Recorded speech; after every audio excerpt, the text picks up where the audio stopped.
Граѓаните на нашата земја, но и селениците во странство ја покажаа својата хуманост. По апелот за помош на семејството Ристовскиот Тетово за само 6 дена се собрани средствата потребни за целокупното лекување на малиот Михаил, кој има парализа на левата рака како резултат на повреда при неговото раѓање. По реакциите кои излегоа во јавноста и од Белградската клиника, од семејството појаснуваат дека освен за акупунктурата во болницата, парите се наменети за дополнителни трошоци.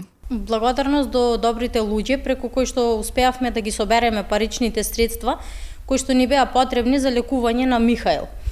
Воедно сакам да се заблагодарам и на Белградската поликлиника Виталис, која што на нивна иницијатива излезе во наш пресрет и ни донираше 10-дневна акупунктурна терапија, која што за нас ќе биде бесплатна.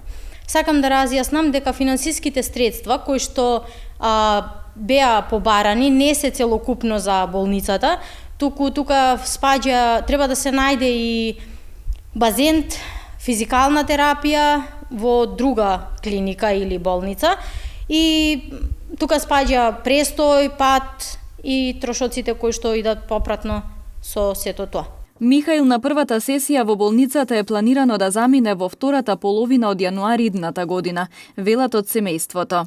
Една сесија трае 10 дена од терапијата, помеѓу две сесии треба да има 1 месец пауза.